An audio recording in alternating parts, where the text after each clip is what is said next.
Seduction, confidence, power. These three forces shape human history more than armies, money, or even intelligence. They are not separate skills, but interlocking pillars of dominance. If you master one, the others follow. But if you master all three, you become untouchable. Niccolo Machiavelli, often misunderstood as a mere manipulator, understood a deeper game. He did not just write about princes and politics. He studied the anatomy of human influence. To him, seduction wasn't just about romance. It was the art of being irresistible in every arena: business, politics, friendship, war. Confidence wasn't self-help fluff. It was armor. And power?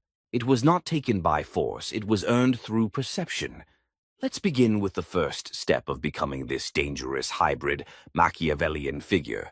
Someone who doesn't chase but draws people in. Someone whose confidence cannot be cracked. Someone others follow not out of obligation but fascination. You don't need to be the most attractive. You need to be the most compelling. Machiavelli would argue that desire is born not from pleasure, but from uncertainty, from the anticipation of something that might be yours, but isn't yet. As he wrote in The Prince, men are driven more by the fear of loss than the promise of gain. So, what does this mean for seduction? You must create tension. Not drama, but mystery. Don't give everything. Don't always be available. Don't always respond. Let your presence feel like a reward, not a given. Be the question they want to answer. Speak less than others expect. Make eye contact, then break it first. Don't always smile. Instead, make people earn your warmth. Let your silence hang heavier than their words. People chase what they don't fully understand. They obsess over what feels just out of reach. The moment you give everything, like attention, approval, and vulnerability, they stop valuing you. Seduction is not an act. It's a strategy of scarcity. You've been lied to. You were told confidence comes from achievement, from approval, from being liked. Machiavelli knew the truth. Confidence is not internal. It's performed. You do not wait to feel powerful. You act powerful. And others, seeing it, believe it. Then, and only then, do you start to believe it yourself. This is why some people walk into a room and everyone turns. Not because they're rich or famous, but because their posture tells the room, "I don't need you, but you might need me." As he wrote, everyone sees what you appear to be. Few experience what you really are. So how do you perform power before you feel it? Own the space by taking up more physical room. Don't shrink. Stand with intention. Slow your movements, because fast movements show anxiety while slow ones show control. Speak last. When everyone else rushes to talk, you wait, letting the silence make them nervous. Touch things slowly, like your glass, your collar, or your pen, to show you're not in a rush. And never justify yourself, because explaining too much is insecurity disguised as honesty. Confidence is not shouting. It's the calm presence of someone who knows they're dangerous and doesn't need to prove it. Even if your hands tremble inside, even if your thoughts race, your behavior becomes your weapon. Repeat this performance enough, and it hardens into truth. Power comes from controlling what others feel around you. Machiavelli understood something chilling. It is not necessary to be loved. It is necessary to be feared or admired, but above all, respected. Power does not come from domination. It comes from emotional control. If you can make someone feel respected, they will follow you. If you can make them feel seen, they will protect you. If you can make them feel less than you, they will obey you, even while smiling. To do this, you must master your own emotions first. Never show jealousy, as it signals weakness. Never show desperation, as it signals dependence. Never show outrage, as it signals a loss of control. And never show admiration too easily, as it signals lower value. When someone tries to provoke you, be colder. When someone praises you, be still. When someone disrespects you, Look at them like they've embarrassed themselves. Your reactions create your power. Every person who flinches at an insult, begs for attention, or smiles too wide becomes immediately forgettable. But the one who looks bored while others scramble, that's the one they call powerful. Be the spider, not the fly. Build emotional traps. Imagine two people. One talks too much, reveals their plans, over-explains everything they want, and overshares to be liked. That's the fly. The other listens, smiles faintly, asks questions, gives little, watches how people respond, waits. That's the spider. Machiavelli would never tell you to control people directly. That's brute force. Instead, build webs, give compliments that have double meanings, ask questions that make people reveal their motives, mirror their body language to build trust without words, withdraw slightly when they get too close, and they'll chase. Let people think they're leading while they're walking into your trap. And when they get entangled, don't pull, just observe. This is seduction elevated. This is psychological warfare. This is where influence turns into dominion, not because you told people what to do, but because you made them want to. In just this first movement, we've already disarmed the usual ideas of influence. Seduction isn't about attractiveness. Confidence isn't about feeling good. Power isn't about forcing control. They're all about manipulating perception. If you appear rare, people desire you. If you appear unbothered, people admire you. If you appear above, people follow you. And here's the dark truth. You don't even need to be those things at first. You just need to play the part until the part rewires your reality. The game is psychological. The rules are invisible. And Machiavelli handed you the blueprint. Let's now step further into the Machiavellian transformation, where seduction becomes effortless, confidence becomes unshakable, and power is no longer a goal, but a default state. You've already seen how to shift perception. But now, we move into internal mastery, where your energy becomes so potent that others adjust themselves around it without understanding why. This is not about pretending to be powerful anymore. This is where you become it. Emotional control is the final form of confidence. Anyone can look confident when things are going well. But real Machiavellian confidence is tested under pressure, when you're insulted, ignored, embarrassed, or challenged. And here's the trap most fall into. They react. They get defensive. They try to prove themselves. They raise their voice, lean in, explain too much. Machiavelli's genius was in recognizing that the most dangerous men don't react. They absorb and choose when to respond. As he noted, a wise prince should attract attention by his conduct, not his words. Emotional control is not apathy. It is a high form of discipline. It is the ability to experience the same chaos as everyone else, but remain unmoved and unreadable. To cultivate this when insulted, don't correct them. Let the insult linger in the air and smile faintly. When someone tries to impress you, stay neutral and don't validate them quickly.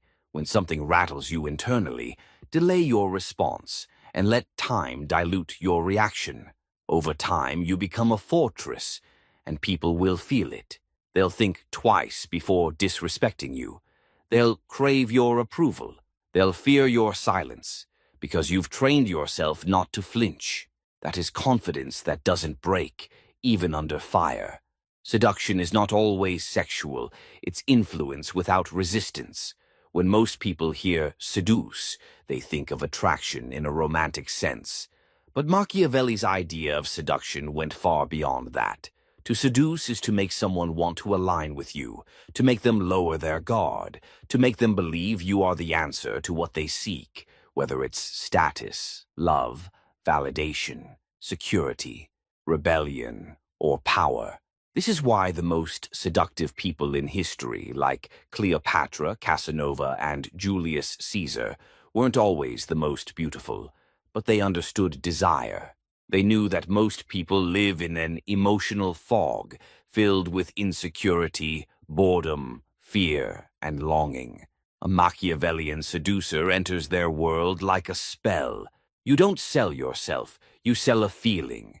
You become the mystery that breaks their boredom, the danger that relieves their numbness, the approval that heals their wounds, or the challenge that makes them prove themselves.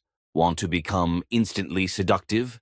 Learn to speak to what they crave, not what they say. Mirror their emotional state, then slightly elevate it. Use ambiguity by saying just enough to spark curiosity, then pull back. Avoid over-explaining your intentions and let them wonder. Most importantly, make them feel seen in a way no one else does. People fall for those who reflect back the best version of themselves. Not because you're amazing, but because with you, they feel amazing. True power is built in silence, then unleashed with precision. In politics, warfare, and relationships, the people who make the most noise often die the fastest. Loud power is fragile. Real power is quiet until it strikes. Machiavelli advised rulers to appear harmless while planning ruthlessly behind closed doors. It's not deception, it's tactical invisibility. You must master the art of withholding. Withhold your long-term goals. Withhold your next move. Withhold your deepest values. Withhold how much you care. This isn't coldness, it's protection. When no one can anticipate your actions, they can't counter them. When no one knows your limits, they assume you have none. A powerful person says little and observes everything. As Machiavelli warned, he who builds on the people builds on mud. People change. Loyalties shift. Perceptions lie. So build your power on self-reliance and secrecy. Trust slowly. Show little. And always be 2 steps ahead. Because when your true power is finally revealed, it should feel like lightning. Unexpected, undeniable, and impossible to recover from. Become the source of others' identity, and you own them. This is one of the darkest, yet most effective Machiavellian tactics. People want to belong, it's primal. But most have no clear identity. They absorb it from others, from culture, from lovers, from leaders. If you can become the person who gives them a sense of self, you become irreplaceable. You don't control them through threats. You control them by becoming the mirror through which they see their best self. Tell them, you're not like the others. Give them a role: protector, rebel, genius, seducer. Reinforce it with praise only when they behave accordingly. Withdraw when they betray that identity and watch their panic. Over time, they don't just want you, they need you to remain who they believe they are. This is how cult leaders rise, how toxic lovers trap, how kings build fanatics. Machiavelli didn't advise you to be a tyrant, he advised you to understand the mechanics of power, and this is one of the most potent. Because when someone links their identity to your approval, you don't need chains. They'll chain themselves. Up to now, you've learned to wear the mask of power, to shift behavior, create perception, and use psychological tactics. But here is the twist Machiavelli hinted at. Once the mask is worn long enough, it fuses to your skin. Your actions change your beliefs, your posture shapes your presence, your restraint turns into control, your seduction becomes your nature. Most people try to find themselves. A Machiavellian doesn't find, he builds, brick by brick, behavior by behavior, until one day he doesn't need tactics, he becomes the tactic. This is what makes the powerful truly dangerous. They don't act like they have options. They know they are the option, and everyone else, consciously or not, begins to orbit around them. Now that you've begun shaping the exterior, it's time to enter the internal realm where true Machiavellian power consolidates. The world you're building outside must now match the core beliefs and psychological weaponry you carry within. Because here's the truth, Machiavelli knew. People are not controlled by force. They are controlled by the assumptions they make about you. And when you control those assumptions without ever lifting a finger, you become untouchable. Master the power of negative space. Say less, mean more.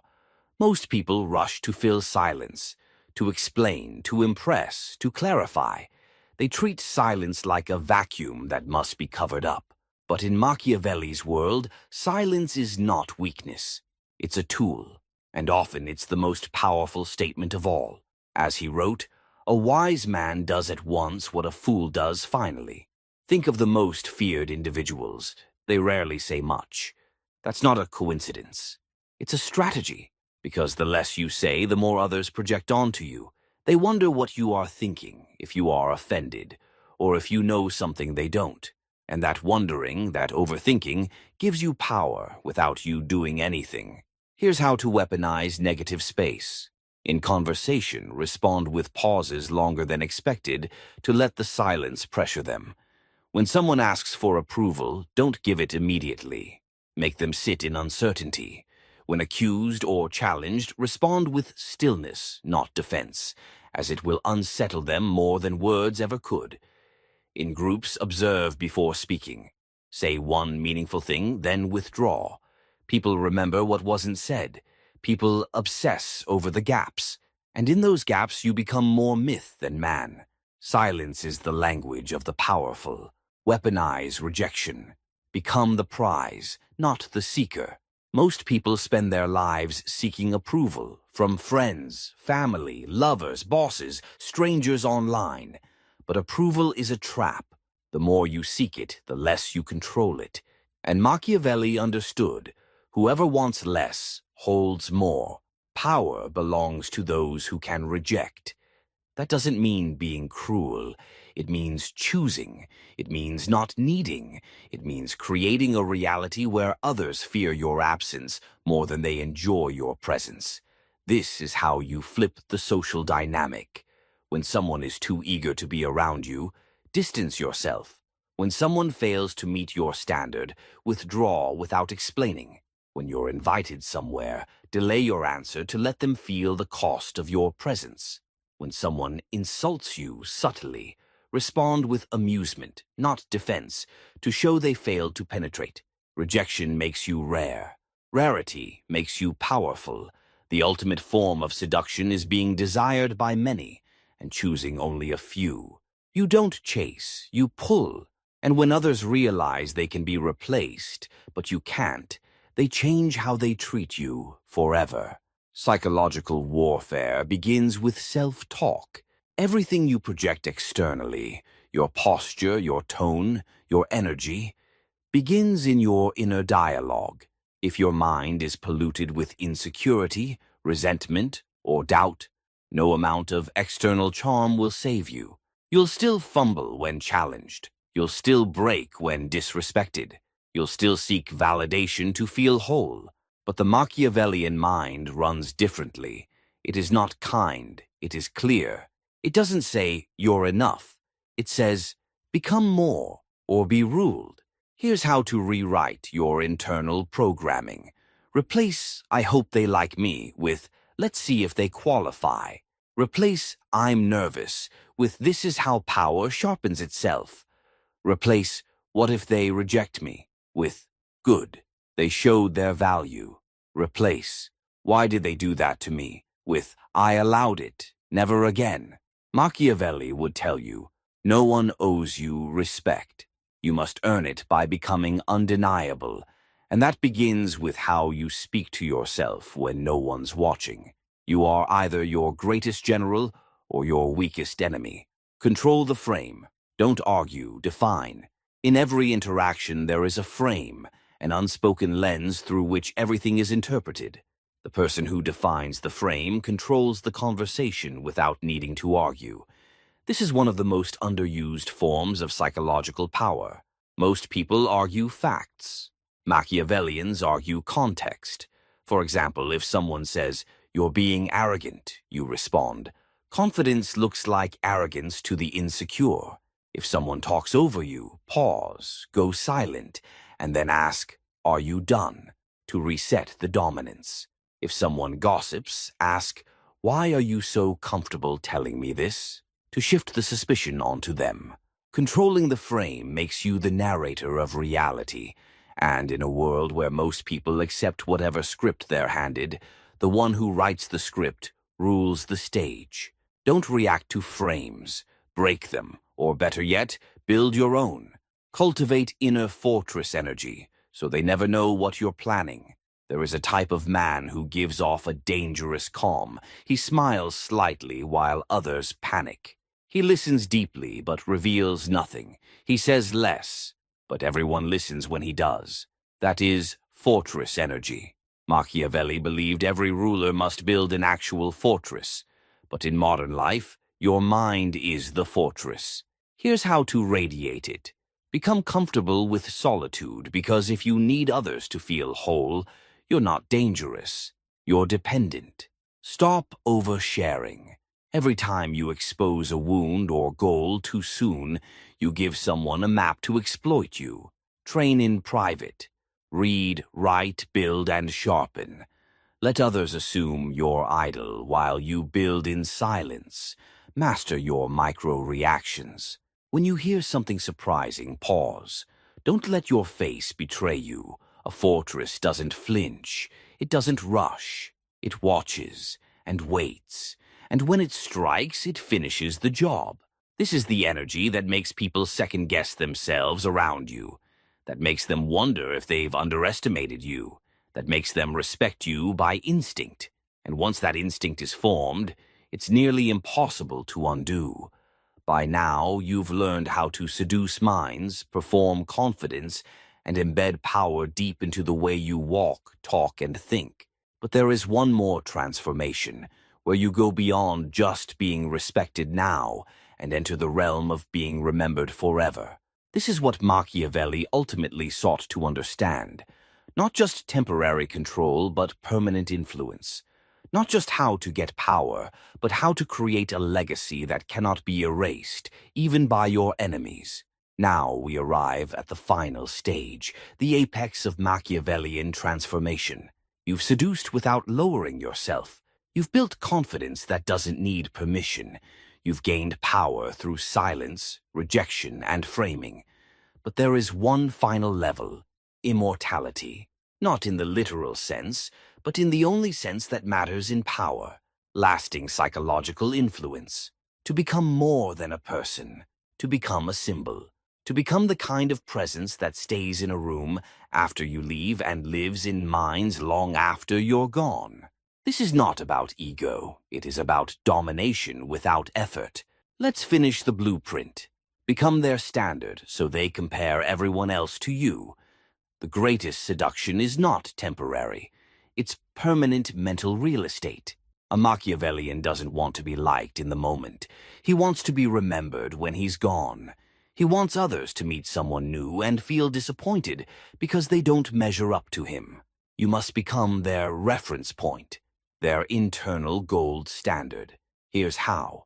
When you leave someone's life, leave with mystery, not closure. Never over-explain your exit. Let them wonder what could have been. When you enter, be unlike anyone they've encountered. Speak less, see more, and reveal nothing. Be the one who made them feel something they didn't expect, like awe, fear, approval, danger, or possibility.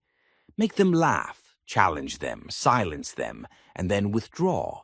Why does this work? Because the mind latches on to contrast. And if you are truly distinct, even in your silence, they will search for you in everyone else and always come up short. This is how you haunt people, not like a ghost, but like a standard no one else can meet. Make your presence a performance, and your absence an event. There are two kinds of people. Those whose presence is background noise, and those whose absence is felt like a missing organ. Machiavellians design their impact. They know when to appear, how to speak, when to vanish. Presence is a weapon, not a routine. To cultivate this, appear rarely but powerfully. Don't be overly accessible, as scarcity builds mystique. Enter a room with stillness, not energy. because calmness carries more weight than excitement. Leave before you're forgotten, always exiting with your value preserved, not eroded. When silent, stay silent long enough that they begin missing your voice. When you disappear, do so without warning and let the silence become deafening. It makes people check themselves, wondering if they did something wrong. It creates discomfort and a feeling of missing your attention. It generates longing, the thought that no one made them feel what you did. Your absence becomes an echo, a disruption, a shift in the room. And that's how legends are made, not by showing up constantly, but by becoming a phenomenon when you do. Cultivate myth. Let others fill in the blanks. One of Machiavelli's quietest strategies is this: let others tell your story, because when people fill in the blanks, they always imagine you as more than you are. This is the power of suggestion, of myth-building, of mystery. As Machiavelli wrote, a prince must learn how not to be good, and use this knowledge, or not use it according to necessity. You don't need to correct rumors. You don't need to explain your past. You need to control the inputs and let the mind of others do the rest.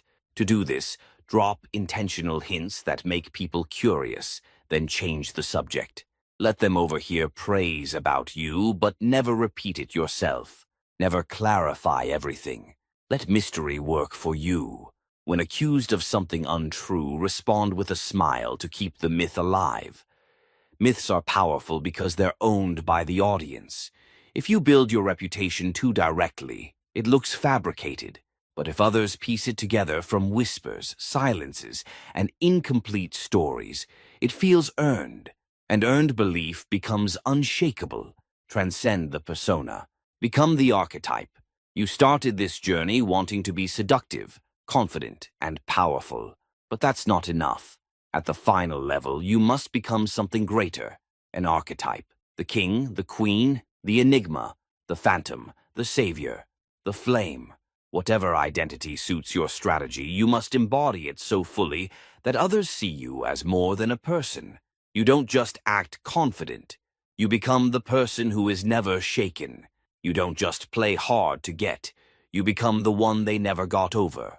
This is how Machiavellian power reaches mythic levels, when you're no longer seen as someone who has traits, but someone who is the trait. You are not someone who intimidates. You are intimidation. You are not someone who's seductive. You are seduction. You are not someone who seems powerful. You are power. And once you become the symbol, others start aligning their behavior around you.